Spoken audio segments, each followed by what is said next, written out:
Hello, everybody. Welcome to the Monday edition of the Transfer Portal, presented by No Context College Football here. I am Doug, and here I have is my colleague, Lauren. Lauren, how's it going today? It has been a beautiful day today. Beautiful day. Yes. That's nice. Have a good weekend. Good old Mondays. It was an excellent weekend in Aggieland. Lots of occurrences, all the things. Beautiful day, getting off to the week really well. Yeah, no, it's nice. Like, that was all the game the other day. You guys, it's a great defense, really good defense, and the offense is good enough. That's really all that matters. So, no. Things over here good on the Georgia front.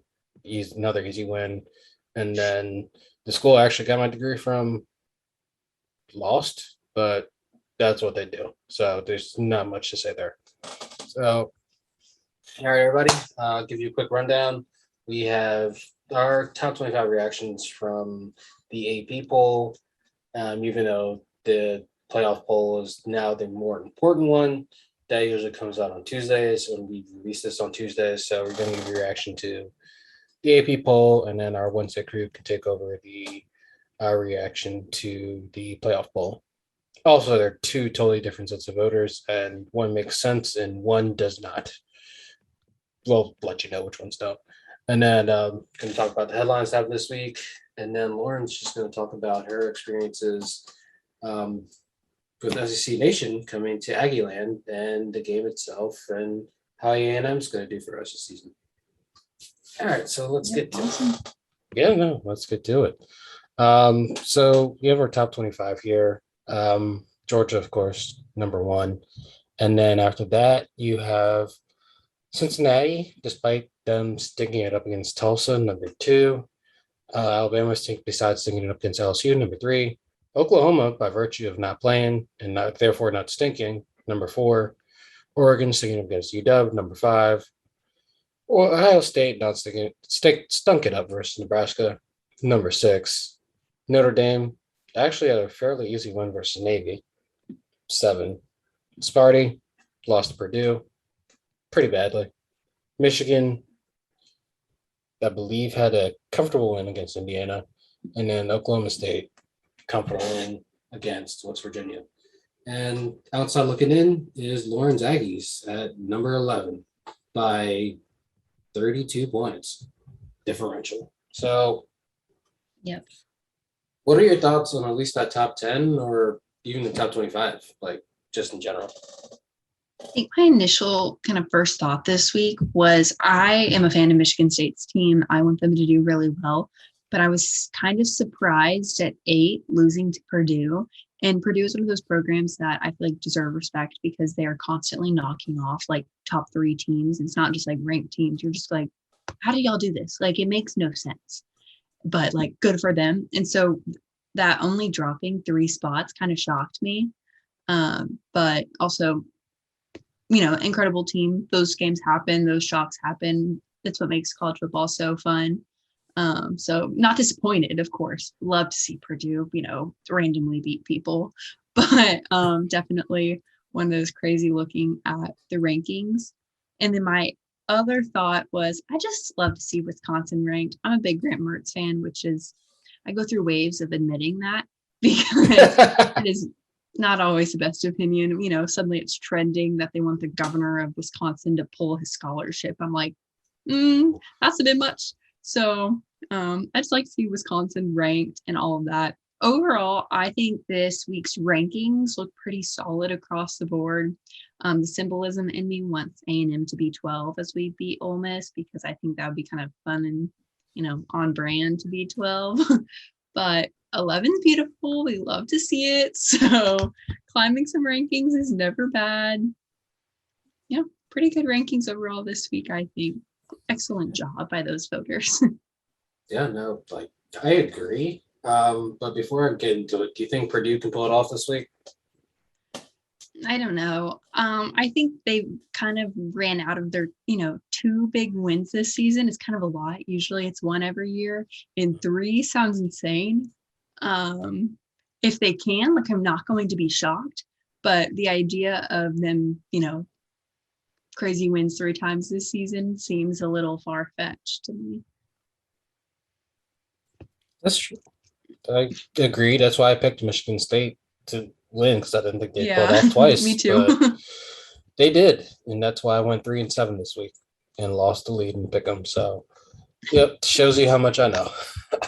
Right. Me too. Don't Yeah. worry. I mean, you're not doing too bad. Like, what are you? Are you like middle of the pack or? I don't even know. I got disappointed with myself after I was like third, and then I went from like third to like the bottom half. I was like, but you win some, you lose some, all things. Yeah, no, but I feel you. Like the last 2 weeks, I've been under 500. It's not been good. A couple bad beats, like Wake Forest choking that big lead against North Carolina. That messed me up. Boise just blowing out Fresno kind of messed me up too. Like some of these easy layups just didn't. In the military schools, I don't think I've gotten one military school game right this year. They always tend to do those things. It makes no sense to me, but it's just not fun. It's not fun. But I mean, I'm in second, but I want first. I want to be the best. Speaking of the best, when I was looking at the polls, just kind of feel bad for the committee because, or even the voters, because, like I said, nobody has looked good outside of Georgia. Like 2 through 6 is a crapshoot, and you have 2 undefeated. Actually, no, 2 through 9. That's a crapshoot basically, and even 10. But like, I'm just going to eliminate Oklahoma State off virtue because I personally don't think that they're very good, but I can't knock their record. They're 8-1, and despite the fact that their offense consists of Spencer Sanders, who I'm not really necessarily a big fan of, but like I said, can't really knock them. They're 8-1. They've done really well so far. I said it's really hard because all these teams, for the most part, are pretty equal in terms of playing field. But I see Michigan State rightfully got dropped, and they're rightfully also ahead of Michigan. At the same time, though, like I do feel that Notre Dame should get more love. It's not like they're bad. It's just like they've put it together as of late compared to their early season woes, compared to literally everybody else here that has still struggled up until this week. Like Notre Dame's beating the teams that they're supposed to be pretty convincingly. They lost a long while ago compared to everybody else, sans Ohio State. Like they're probably the team with the most momentum in that top 10 outside of course, my dogs. But yeah, I think Notre Dame should be higher. And then, like I said, I'm never really a big fan of Oregon this year, but they keep winning. Can't knock them. Same thing with Oklahoma State. There's going to be like multiple elimination games in the next few weeks. You got the Oklahoma State, you got Ohio State, Michigan. Like you got Ohio State playing both of those teams soon. Yeah, so things will sort itself out. But yeah, Alabama faces Georgia. So pretty much as long as Cincy can get unscathed until they face Houston, they might have a playoffs bid locked up. But if everybody is at 1 loss and Cincy's undefeated, might be slim pickings. They're going to need multiple 2-loss teams coming out of this, which is totally possible. But I can only hope that it's the maroon one. Yeah. No, I feel that. Yeah, the maroon. Speaking of the maroon, you went to SEC Nation. I saw stories of Feinbaum with the cadets, right? That's what they call them? The Yell Leaders are a part of the cadets, but it's like a Yell Leader uniform. Okay, the Yell Leaders. I saw Feinbaum with the Yell Leaders on the story. How was SEC Nation on campus for you? It was so much fun. They started setting up on Thursday. So, I'm like going on route, headed to my car like normal. And all of a sudden I'm like, what are these things doing here? Friday, Feinbaum did the Feinbaum show live from campus. So went and sat out there. Super fun. Everyone kept saying how much he doesn't like us. And every time he turned around, he's like, guys, I'm having so much fun. It was very wholesome. Saturday morning, I biked to campus in 45-degree weather wearing shorts to go be there for the Marty and McGee show. And of course, they are hoots as always. They were really just loving some A&M weirdness there, and it was quite wholesome. Threw a football with Jordan Rogers amid a commercial break. ACC Nation, he told me I did not do very well, but Damn. it's okay. I was cold. And the last time I threw a football, Jordan, hello, not all of us are D1 quarterbacks, sure. But it was really so much fun. Seeing Jordan Rogers with the horns down was beautiful. Tim Tebow would not horns down for us. He just shot us a gig'em, but it was such a beautiful day. Laura Rutledge is so incredible, and watching her lead that chaos with such grace, especially because the Yell Eaters, of course, are egging on Tim Tebow and Jordan Rogers and Paul Feinbaum. And it's just so incredible to watch. And, everyone always says that everyone national media-wise hates Texas A&M, and seeing them all having so much fun there was really wholesome to watch as an Aggie who, ta-da, that's my dream. And so it was really fun. Surprisingly, a lot of Auburn fans there at several of, definitely was one of the strange things of the day. I had been on campus, since 8 o'clock that morning. And as the game goes on, more and more of them keep funneling in. And it's not, we call our older alumni old Ags. And so I call those people old Ag age is what I told my dad it was. This is very interesting seeing that. And then also a lot of Auburn students were present, and literally every corner I turned, there's a group of 10 Auburn students. I'm what are y'all doing here? How did you get to College Station? A weird flight path here? What? But it was super awesome. That game made me ill. I don't think I've ever cried so much during a football game because there was so much chaos. And as I love our defense, I truly do. But oh my gosh. Great. Yeah. Yes, our defense is so beautiful. And as a fan of the offense, I don't know if you know this, Doug, but I was Team Zach Calzada from the very beginning. I remember. He was my pick for QB1. Yes. Mm-hmm.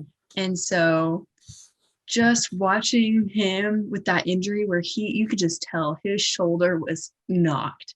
And he's down. And of course, I'm freaking out. I'm crying. There are tears falling. Everyone is like, is that girl okay? Comes back in. It was a beautiful moment.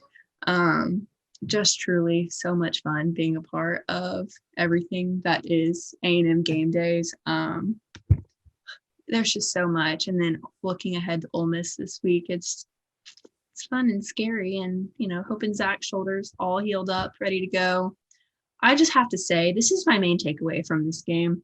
And while I know the score, the stats, everything, all defensive, right? We just need to take a moment to realize that there are people who think Tank Bigsby is better than Isaiah Spiller, when that's false. I don't understand why that is a thought this football season. Seeing people have Tank ranked higher than Isaiah and all this stuff, I'm like, no, that's not what's happening at all by any means. Isaiah is just such a power back, and you can just tell. I mean, I know the A&M defense is incredible, but Tank had no momentum in this game, where Isaiah was able to get loose a couple times and get some yards in that Tank Bigsby wasn't able to do against us. So that was something that he didn't do it against us either. So yeah, he can't be that good if two of the best defenses he can't perform. That's not how football works, buddy. You don't get to be called good if you can only run all over the bad teams. No. So that was really just my main takeaways for the week. It was crazy. I slept so hard that night. It's beautiful. I'm scared of this week, scared of Matt Corral. Really hoping Auburn will beat Bama in the Iron Bowl, though, but 1 week at a time. Yeah, here's the thing. You don't want to face us. Even if you want to face us, you don't. Exactly. So yeah, the best thing for you guys to do is to beat Ole Miss, hope Bama wins out at least throughout the regular season, because that way you got the New Year Six locked up. Basically, it'll be that third team, because whoever loses, unless both Alabama and Georgia makes it, most likely you'll get a Sugar Bowl spot. As long as we get to play January 2nd, I'm okay with that. Exactly. this is the 100th year of the 12th man. So if we get to play on the 100th year exactly the 12th man, that'd be the cutest, most wholesome thing in the entire world. Like, it'd be so fun. You know, just beautiful. Yeah, no, like it's actually pretty sick though. Like back to back New Year sixes for Jimbo when everybody thought that contract was awful. Like, Yes. I mean, it's progress. Like I still like full disclosure, I still think it's a bad contract, but he's done better than what people expected him to do there. So Yeah. I'll give him that. And I, yeah, go ahead. I'm really a fan of, I am a big proponent of football, college football, especially. Like, so many of these guys aren't going to go on to the NFL. And looking at the way this team has acted and everything, I'm sure you saw the video circulating. Devin Chain, one of our freshmen, got off for a big run. The ball gets punched out of his hands and he just drops to the ground. And the first people to pick him up is, an offensive lineman. Then every single defensive player who's walking onto that field is grabbing him, hugging him, patting him on the head and all that, and then to go take over. Like, that sense of community within the offense and defense is so beautiful. And knowing that, that's a culture thing. So it's, of course, a coaching thing as well as the players. But Jimbo, kind of aiding in that in the locker room is something so beautiful that as an Aggie, like, what else can you hope for in a coach in your team too, that they really care about each other like that? So, huge contract. You really do want the wins, but you love, the moral victories are good for you too sometimes. Yeah, no, like it's a beautiful thing, honestly, just seeing everybody like be a family every single year versus like Sunland, you got guys transferring left and right and center. Like there's no continuity, consistency. It's just, it's not like pretty. I mean, like Texas A&M has come a long way since that era, sans Manziel. But like full disclosure, I thought Calzada was like awful.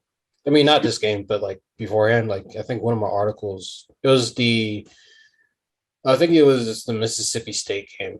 I was like, that was Haynes. Yeah, I was like, Haynes King, please get healthy. And then since then, Calzada's actually looked like a pretty good quarterback to his credit. Like he's overcome my article, which is good. But like I said, and pretty good this year. Like the one thing I wanted to take away from your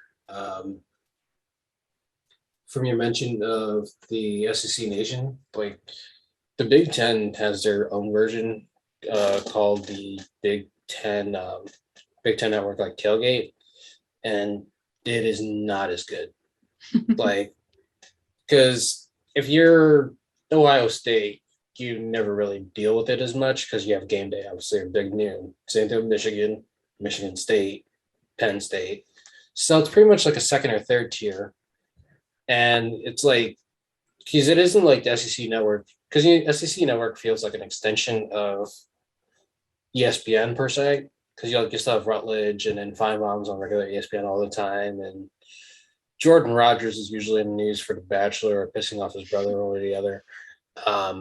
But like Tim Tebow. Exactly. So it's like ESPN to like a degree. So it feels like the big leagues. Like Big Ten tailgate is just like, it's not as good. I mean, I like it's more like student run, like more like kids involved, but it's not the same. It's not as fun. Like they try to do it, but it's like the way you described how everybody was like so into it, even though like it wasn't the game or like the top teams versus when they came like my freshman year and it was like some generic Big Ten matchup. It was so bland and dry. Like it's not really anybody's fault. It's just like it also is the fact that we're ACC school in the Big Ten. So, but yeah, no, like you guys assimilate a lot better. Yeah, so I actually do need to go to one of those or game day, but can't go in shorts if we're out of degree weather. I know my ass will freeze off. Oh, it was. I was so cold. I kept telling people, I'm like, can I get closer to you and use your poster for warmth? And they were like, sure. I hope that wasn't weird. It sounds weird in practice too. It was. Like it definitely was weird. Because I'm trying to think, because it's not like it's like cotton where it's like warmer material. Papers. The issue was the cold was brought by the wind. So I was using people's posters as like a little makeshift blanket around me. You know, the sun's coming out. It's Texas. It's getting warm quickly. But every time that wind would come through, you're like, oh my gosh, I have a chill. Oh no. It's beautiful. Yeah, no, I'm not a shorts person. Like, I don't think I've worn shorts like out in public since like 2017. Like, it's just not like mosquito bites. No, it's just a lot of extra work. Like, nah. So I will not get caught up in that, but I do get caught up in like wearing a t-shirt when it's like 30 degrees outside and not checking the weather app. And yeah, nah, it absolutely fucking sucks. It fucking sucks. So I definitely understand that. Sorry to get sidetracked here, but there were some actual other games on. So we have, like we talked about earlier, pretty much all the teams in the top 25, at least the top 10, struggled outside of Oklahoma State and Michigan, and also Notre Dame. But do you have like any sort of takeaways from the games? I know you said you slept hard, and then also that your main focus was Auburn and Texas A&M, which is totally expected. So, any sort of other takeaways?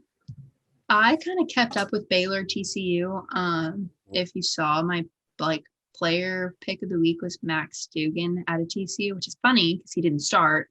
But I really picked Max Duggan because I wanted to look more at the TCU defense, like or just team as a whole, and their first game without Gary Patterson in literally like forever. And so, as a Texas football fan, of course, Texas high school, not the other one. Got to clarify just seeing, yes, of course. Seeing like, I almost called him his dad's name, Chandler Morris, go out there and start like that and be able to win against a Baylor team that's really talented was something that was really cool to watch throughout the day. Of course, you're like, sitting there scrolling through Twitter during some commercial breaks. I'm like, oh my gosh, he's playing. Oh my gosh, they're winning. Like what?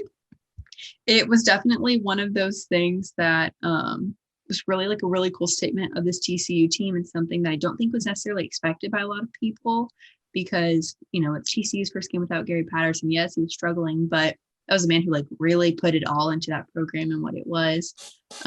So being able to add a second loss to Baylor was a pretty big move, I think, by that TCU team this week. Yeah, no, I actually caught the tail end where Bohannon threw that pick to seal it. And like you said, Chandler Morris he was pretty good for his first start. It was pretty good. Like, it felt weird because at least from the parts I've watched, like TCU is a lot quicker offensively. And like, even though their defense is still needs work, but like the fact that they were a lot better offensively just this 1 week outside of Patterson tells me that one, the players are kind of motivated to finish out the season on a high note in honor of the coach that just left. And two, he was also holding them back. Like, yeah, it's the same offensive staff. It's more so the fact that, I mean, I know like Kirby's my head coach. Defensive coaches like to play slow. They like to control the tempo. So that way their defense gets rested and they're able to win the game through the trenches. Don't tire out your guys there. Like, they like that slow ball playing. I mean, milk the clock type offenses. And we saw TCU this week was a lot more tempo, and they were moving the ball with ease compared to what they were in the past, which is actually really good. And it doesn't feel like a two-person show at TCU. There was Max Duggan and Zach Evans. Like, Zach Evans, I don't even think he even played. So, yeah, exactly. So, like, the fact that they put up this amount of points against Baylor without their two starters that people know shows me that, yeah, it's a head coach issue. So I will say, I actually do have a question for you because Texas, like high school football. Like, does everybody hate Chad Morris right now? Because Um, like I've saw all those things about Chad Morris is the first to lose this. Chad Morris is the first to lose this. Chad Morris is the first to lose this. yes. So I'm sure you've heard a bit about Allen, with Kyler Murray, Theo Wees, their giant stadium. Allen football, also, the school is literally giant. Like, it is larger than most towns in Texas. I don't know what the enrollment number is for next year, but it is absurd. Like, they need to make another high school, but that's another rant. Him coming to Allen was a super weird thing. Everyone was like, cool, like, you're a head coach, you're an offensive coordinator, you're an analyst, you're a QB coach, like, and now you're going to coach the essentially like greatest high school football program. And it's really, they have so many students that are able to find so many talented athletes, of course, through that.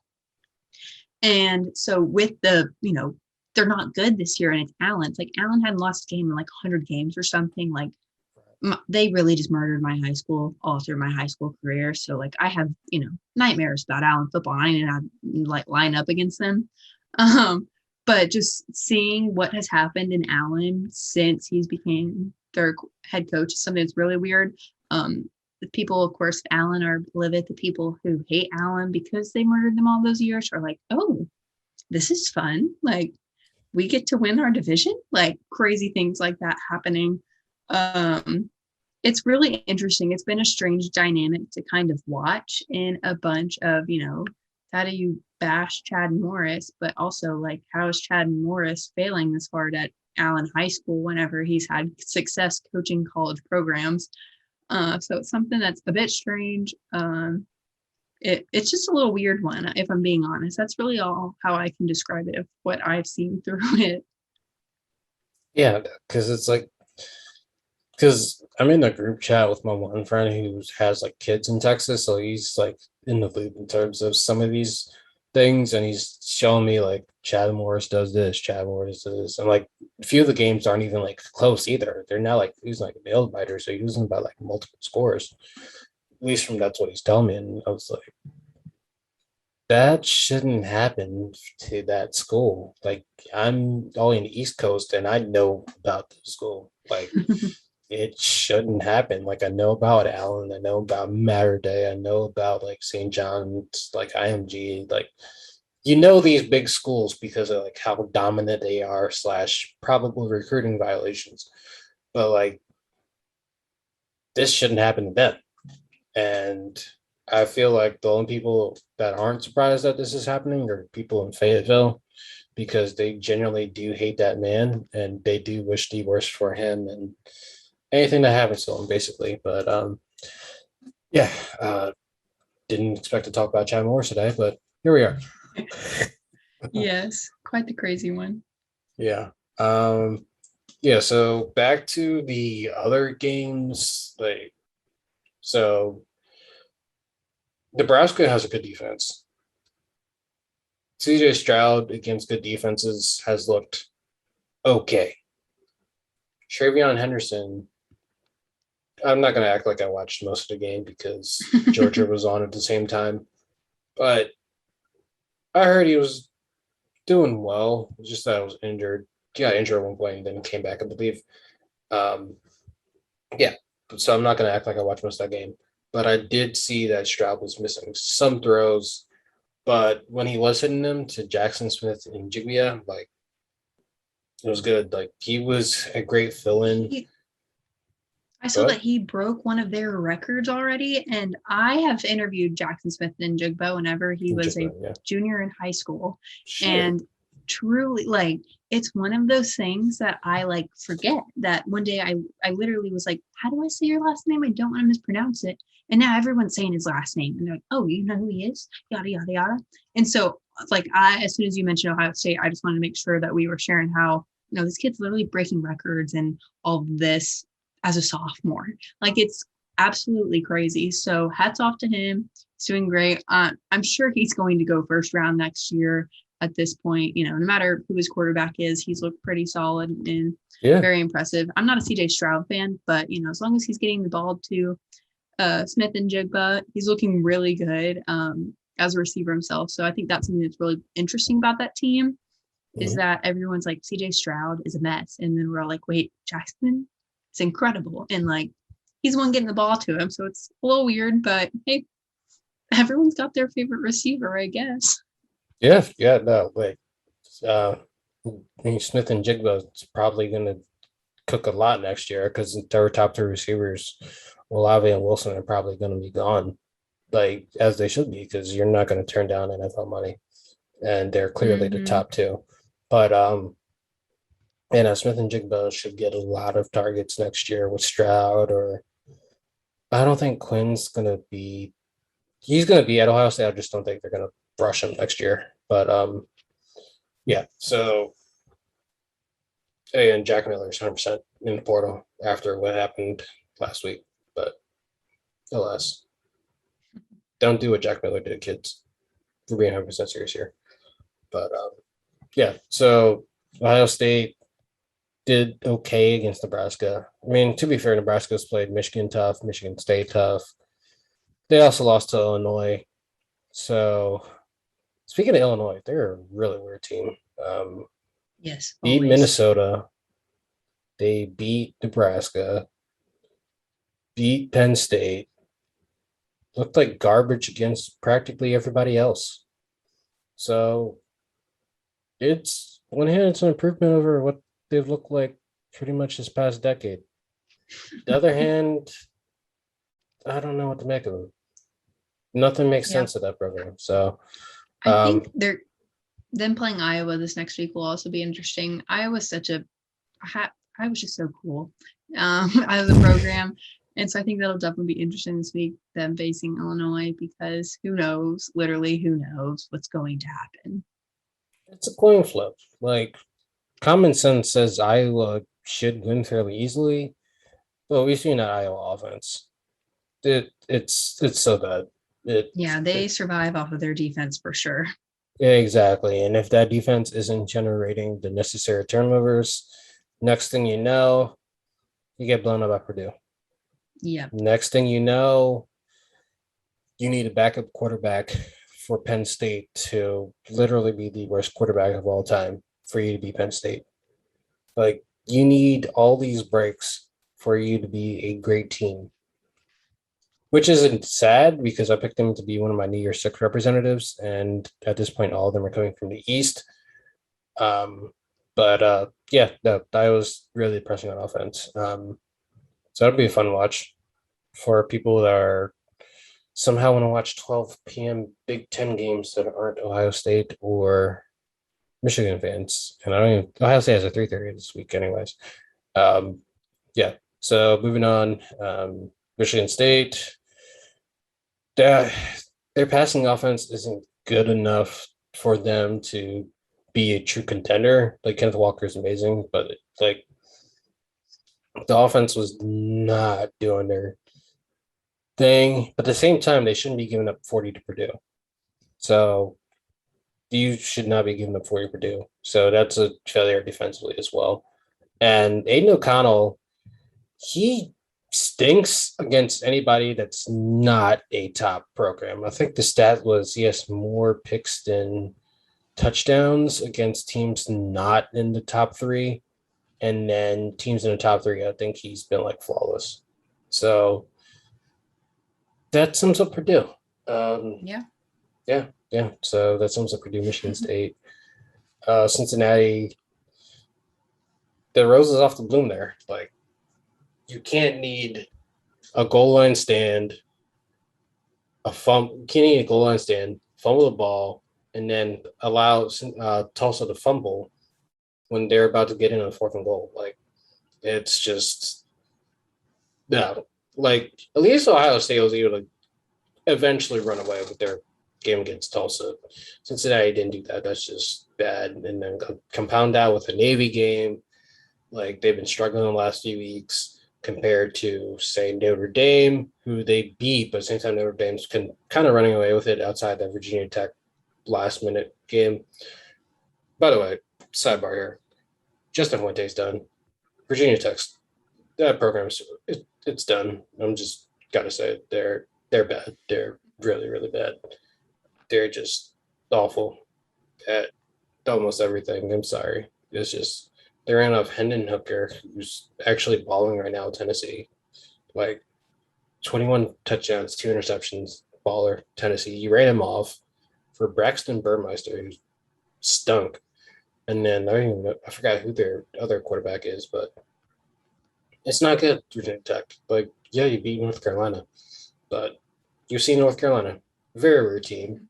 Can't beat Yep. Florida State ever, but they put up a 50 burger on Wake Forest. So, um, yeah. And yeah, Wake Forest, uh, their still in playoff chances are done. Best Yes. hope is an at-large bid. I'm not even sure they can beat Pitt. NC State, I'll take them over, but Pitt is not sure. And funny enough, Clemson's sneaking in the back because if it's how weird this conference is. Like Clemson's still mathematically alive for the division. I think the only thing is I'm not sure about tiebreakers, but yeah, they're mathematically alive. And yeah, that's all I gotta say about ACC. Pure chaos, basically. That is all the ACC is this year. Yeah, ACC, Big 12, because there's technically 4 teams for Oh, yeah. 2 slots. Yeah, because it's the Oklahoma schools, Baylor. Actually, yeah, 2 Texas schools, Baylor, and I think it's Iowa State. Yeah. So anyway, that's a mess, but that's gonna get sorted because they practically all play each other like the next few Mhm. weeks. But yeah, so pretty much every conference is a mess outside of Georgia, who's already in the conference championship game, and I'm not tooting my own horn because I've done that before with them. I've seen them lose to backup quarterbacks twice. I've seen them lose to really awful South Carolina teams. I've seen them lose to awful Florida teams. Nope, not tooting my own horn. 1 game at a time. But yeah, no. Um, so yeah, not too much more. And I'm sorry I rambled, but it happens. It happens. Yeah. Do you have anything else for us, Laura? Like any sort Um, of shout outs to players that you like this week, or any sort of noteworthy things that you saw, or anything? I just have to say, I think as a conference in the SEC, y'all gotta everyone, not y'all. I don't know why I said that like that. I got a little too involved in this one. Tyree Johnson and Kenyon Green are 2 players at Texas A&M who win in awards every week doing crazy things, but no one seems to care. And like these are 2 boys who are draft eligible this season, so just keeping an eye out for that. Truly have watched them saved games, and it just watching that, you're like, come on, guys, like give them just a little bit of credit is really all I'm asking for this week. You heard her. Give them credits. Yes, please. That's also including us because we're not going to lie here. The fact that we have multiple Georgia fans in the transfer portal has led to a few times where Georgia's won player of the week defensively, where they really shouldn't have, but they did. All right, so one of them they shouldn't have, but the other one they did by default because I voted, I said the entire defensive line, and then the other person picked a specific player. So the player won that week. So yeah, so it gets like that sometimes. But yeah, no, we need to do a better job, everybody, including myself, to vote. Like this week, I didn't even vote for Ty Chandler, who was pretty much, I think, the de facto unanimous outside of myself for offensive. Shout out Ty Chandler, my pick for breakout running back. He finally repaid me for my pick. Beautiful job. But yeah, no, Cook at Wake Forest, 211 rushing yards, 4 touchdowns. Beautiful job. Um, yeah, shout out there. But yeah, few last minute things that kind of popped up in my head. Walt Bell fired from UMass. They should go back to FCS, but they won't. Too much money, and I think they lose money. if they go down anyway. So they're pretty much stuck. Uh, yeah, that's well. Jimmy, like, tone it down, man. Like, you probably will get fired at some point in the next year and a half. But if you want to keep your job a little longer, don't be a nut job to your kids. Don't do that. Not cool. Todd Grantham getting fired. Awful news. I was like putting up 30 points against Florida's defense or whatever they call it because they don't do a lot of defending. They stink. Um, Yep. yeah, like giving up 40 to South Carolina is just, yeah, it's fireable offense. Embarrassing. Embarrassing. Yeah, I had to, like, I was flipping through channels because I was just incredibly bored. Because this was like before like the night games really started. And then I turned off I turned off the Oregon game because like I knew once they scored a touchdown, like Washington has zero offensive skills ever. So I turned that game off. But yeah, I flipped through channels, saw it was like 23-10, and then South Carolina scored with like 5 or 10 seconds left. And it's like, yeah, that's a fireable offense. I knew Mullen was gonna get fired, but heads need to turn because you cannot be doing that. Mullen had like I cannot get past his bogus little you don't recruit during the season. Literally A&M had the number one recruit in the nation commit pregame, and then one of the receivers who's the top one in the state of Texas also committed pregame.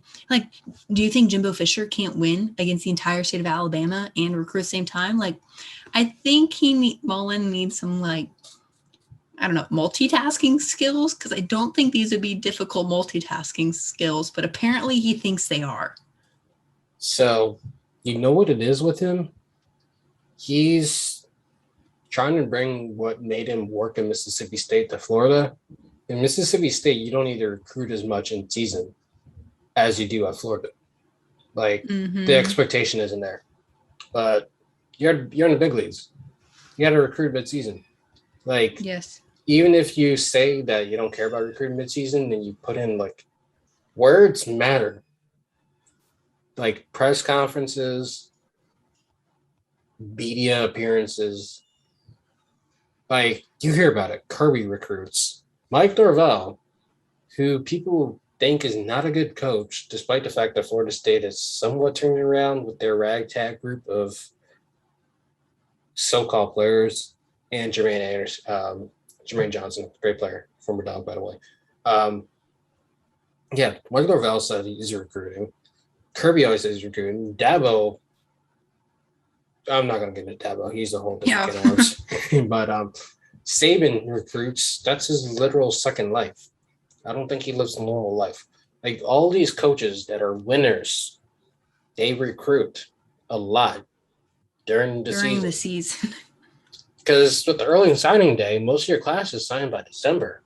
It doesn't make Mm-hmm. sense to recruit after fact, and you're just picking up the little droppings or whatever is left in the pool. Like Exactly. you're pretty much at that point, you're depending on players that have committed but not signed, and you're just depending on them to flip, which isn't a guarantee. So, yeah, no, Mullen, he has the only thing that's really saving him is that one, he's the Florida's best coach since Urban, and two, he's actually a really good X's and O's guy. And three, also, it's like they've made two straight New Year's Sixes bowls, so it's not like they're in a rush to get rid of him, but this year has just not been good. But yeah, no, he's safe. Mullen. Uh, Surprisingly enough, other firings this week in terms of head coaches. Scott or Frost being kept is Extended. weird. Yeah. Yeah. What? They tried to hardball him, and he's not as good as Harbaugh because, like, Harbaugh, for his credit, got a few New Year's Six bowls. Like, he beats teams he's supposed to beat that are not named Michigan State. It's not really upset prone outside of bowl games. So, like, Harbaugh, I can at least see it, but Frost, even the fact that their defense is good, their offense has been dog crap, and he's offensive coordinator. So that kind of falls on him. Uh, but Yeah, surprisingly, not many firings like the head coaching level outside of Bell this week. Oh, I do have a question for you. Mhm. So the new Texas Tech coach, Joey McGuire, right? Yes. Yes.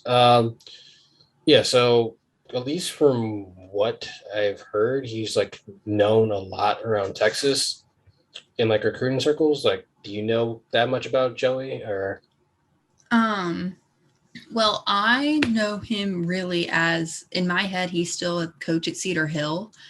Cedar Hill is one of those powerhouse programs in DFW. Kind of fallen off recently, but big time players have come out of Cedar Hill. A lot of guys like I'm 20 years old, so like a little bit before me, a couple of years. That's where Mhm. Cedar Hill really shined, and also just like continuing to, not necessarily like big star D1, but definitely getting some kids out there. And he ended up coaching at Baylor. Really did a great job of kind of bringing Tex high school football into Baylor, and he got hired at like one today, and they've already had one of the best DBs in the state commit to him. So I think it's something that'll really help Tech in the long run because, Lubbock, Texas is very large and Lubbock is very far. So Lubbock kind of falls out of the getting good Texas high school football players just because it's the school down the road. Everyone's like, get me out of Lubbock. So I think Joey McGuire being there is really going to help them in that because they're a school that, always has random potential but can never really get things done. Mhm. And someone like him there who there's so many players who respect him, so many high school coaches do because once he became a college coach, he was, continuously reaching out to coaches, keeping those relationships with people. I think it'll really be interesting to see Texas Tech in the next couple of years with it because he's someone that is so well respected and everything that people don't tend to think of in that way. So will definitely be an interesting one. Texas Tech being good possibly soon would be weird, but wouldn't be surprised either with this hire as well. What he'll be able to go and do. He's got about a month until early signing day starts, and I'm sure he can get some work done in this time to really lock in some key guys that he's been looking at. Because I'm sure, he's recruiting them for Baylor as well. So he kind of knows that pool that he'd already be looking into. Yeah. Yeah, no. I'm not gonna lie to you. I knew he was on the staff. I didn't know guys. I knew of his Texas connections, like the high schools. That's the extent I know about him. So I cannot judge the hire one way or the other. I'm sure the rest of the Big 12 was like, who is this man? I feel like they know just because of the fact that like if you're like recruiting, you're gonna run into the same people like here and Yeah. there. So it's like of the person, but like to bring him as like a head coaching guy, like hire for Power Five, not even a G5, like Power Five, that's a big leap. Mm-hmm. Like if he gets the right coordinators, it probably will work. The main thing is you just gotta keep him because Yeah. as much as Texas Tech has money, they're not like the top echelon. Like coaches will get poached, Mm-hmm. whether it's either going to be a G5 gig or another higher end Power Five coordinator gig, or like we've seen some coaches move laterally, like or even take reductions in roles just for pay bump. Like that's my one thing with them. But like I Yeah. said, I don't know of the guy, so I can't really rate him in terms of how he is. So that I won't really. It's incomplete for me. I can't really judge it. But one I will judge is Clay Helton at Georgia Southern. It's a very, very, very, very, very, very, very, very weird move for Clay. Just take the UFC buyout money, sit. You're going from LA to Statesboro, Georgia. Like, it's not even a. They don't run the option. They haven't run the option in like a few years, but it's not really like something that I think's a fit for him. But coaches are coaches. They want to coach. Like I don't think it will work out well because the coaching level at the Sun Belt's actually really good. It's just that it just seems like it reminds me of when Tommy Tuberville left Texas Tech for Cincinnati. like, the walls are closing in. Try to cash in on your name brand recognition, get a gig like immediately, and it won't work out. But it's Clay Helton. The carousel starting.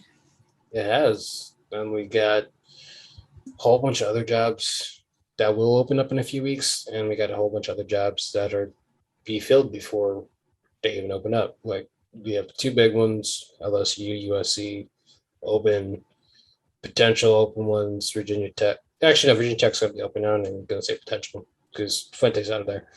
But yeah, so you'll have all these big time jobs, and the pool isn't as deep as people think it is this year. But yes.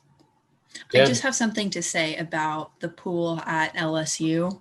Yeah. Stop the Jimbo Fisher going to LSU talk, everyone. Do you realize how dumb you sound? Like, what in Jimbo Fisher's right mind would make him move from College Station? Like, I'm not going to expose where this man lives, but he lives in a very nice, roomy part of town. Do you think he's going to want to move to Baton Rouge? Like, no.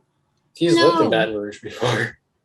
I know, but not again. Like, you only do those types of things once, Like, you find your little home place, and he's good. He's got, like, do you know how much those A&M donors will pay that man to do literally anything? So much money. Oh, he's a mid-man. So much money. Mm-hmm. That conversation, oh my gosh, it's like every single day there's like 5 more tweets about it. I'm like, what? It's the stupidest topic in college football right now. Like, it's literally not going to happen. And I'm not saying that as like, Aggies, he's not leaving us. But like, no, it literally doesn't make sense at all. That's all. That's my soapbox about that topic. No. Go for it. I mean, like, what's called? I've ranted a lot in this past hour, so you're good. It's just like that's my favorite rant right now. I have literally stopped entire classes to discuss this with my professors. I'm tired of this topic. And I'm tired of seeing it. So if you keep talking about it, everyone, I'm going to continue to be angry irrationally. It's weird because I actually haven't seen the Jimbo to LSU rumors. Like, everything I've seen is Mel Tucker or bust. Because everybody thinks Franklin's going to USC, and it's. Can I have your Twitter timeline then? Just kidding. My Twitter timeline is full of a lot of. It's Monday, and there's no college basketball on, so it's literally a lot of basketball, regular basketball, and the Bears. And actually, Monday night's actually a pretty close game right now. So. Yeah, so you can have my timeline if you want it. Just got to deal with tweets every time. You got to deal with tweets literally 24/7 because it's international. So fun. Yeah. A lot better than this Jimbo going to LSU talk. That's so weird. I can't imagine that. But every time I'm like, what? I like report them. Smart. Stop it. Smart. Yeah, no, I don't blame him because it's like you'll see coaches that. Like you said earlier, it's not even the fact that you want Jimbo to stay. It's also the fact that it doesn't make sense for him because the boosters will pony up. Like, they've already ponied up and he got an extension. Yes. So it's he like could tell them, buy me half of Texas, and they'd be like, all right. Like, hello. Every time we win, the score gets donated to his foundation. Like, the things that are happening here for this man are absolutely insane. Like, what? No. Do you think Jimbo Fisher is going to sit there and listen to Neck during games? Just think about that. Like, no. This man loves to saw him off. Like, no. Yeah, no. Like, I don't think there's a job that Jimbo would leave for because he's a Southern boy. Bama's already hard now. Yeah, that's pretty much it. It's so weird. I can't get over it. Clearly. Yeah, no. Gotta let it out. So, on that note, we reached the top of the hour.